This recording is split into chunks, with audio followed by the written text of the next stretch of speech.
America Israel के साथ जंग में ईरान को दूसरा सबसे बड़ा झटका लगा है। इस जंग में ईरान के टॉप लीडर अली लारिजानी की जान चली गई। अब तेहरान ने भी इसकी पुष्टि कर दी है, जिसके बाद पूरे ईरान में मातम पसरा हुआ है। वहीं इसे अमेरिका और इजराइल अपने लिए बड़ी जीत के तौर पर देख रहे थे। लारिजानी के निधन के बाद अमेरिकी राष्ट्रपति ट्रंप और इजरायली प्रधानमंत्री नेतन्याहू को लगा था कि ईरान में अब तख्ता पलट करना आसान है, लेकिन ईरान ने एक झटके में उनका यह भ्रम तोड़ दिया और साफ कर दिया कि वो अभी पूरी मजबूती से खड़ा है। क्या है पूरी खबर, देखिए इस रिपोर्ट में। अमेरिका, इजराइल और ईरान के बीच जारी जंग को 18 दिन बीत चुके हैं, लेकिन थमने के बजाय इस जंग का दायरा बढ़ता जा रहा है और इस जंग में ईरान को दूसरा बड़ा नुकसान हुआ है। Supreme leader ayatollah Ali Khamenei को जंग में खोने के बाद ईरान ने सबसे ताकतवर लीडर और सुप्रीम नेशनल सिक्योरिटी काउंसिल के चीफ अली लारिजानी को भी खो दिया है। 17 मार्च को इजराइल की तरफ से किए गए हवाई हमले में लारिजानी की जान चली गई।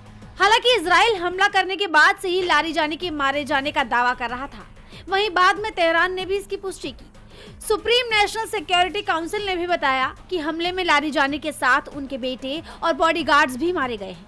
इस खबर से ईरान में शोक की लहर दौड़ गई, क्योंकि खामेनेई के जाने के बाद लारिजानी ही वो शख्स थे जो पूरे ईरान को लीड कर रहे थे, अमेरिका और इजराइल के खिलाफ कड़े फैसले ले रहे थे और इस जंग का डटकर मुकाबला कर रहे थे। वहीं लारिजानी के मारे जाने को अमेरिका और इजराइल बड़ी जीत के तौर पर देख रहा है।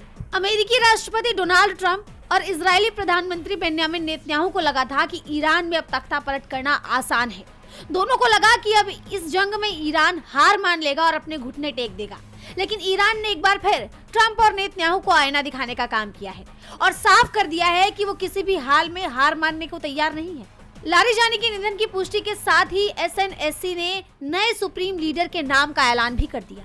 सईद जलीली को नया सुरक्षा प्रमुख बनाया गया है और अब इस जंग में जलीली ही कई बड़े फैसले लेंगे, जिससे ट्रंप और नेतन्याहू की मुश्किलें बढ़ना तय है। इसी कड़ी में ईरान के विदेश मंत्री अब्बास अराक्ची ने भी साफ कर दिया है कि लारिजानी जैसी बड़ी शख्सियत की जान जाने से ईरान की सरकार या सिस्टम पर कोई असर नहीं पड़ेगा। ईरान का सिस्टम आयतुल्ला अली खामेनेई की जान जाने के बाद भी सही तरीके से चल रहा है। मुझे समझ नहीं आता कि अमेरिका और इजराइल अभी तक ये बात क्यों नहीं समझ पाए। इस्लामिक रिपब्लिक ऑफ ईरान का राजनीतिक ढांचा बहुत मजबूत है, यानी ईरान ने साफ कर दिया है कि लारिजानी को मारकर अमेरिका और इजराइल ने इस जंग को भड़काने का काम किया है। अब ईरान दुगनी ताकत से जवाबी कार्रवाई पर उतर आया है। डीबी लाइव की रिपोर्ट। हमारे चैनल से जुड़े रहने के लिए YouTube पर टाइप करें डीबी लाइव, सब्सक्राइब बटन को क्लिक करें और बेल आइकन को दबाना न भूलें, ताकि खबरें आप तक पहुंचती रहें। देखते रहिए डीबी लाइव, क्योंकि यहाँ हैं खबरें लगातार।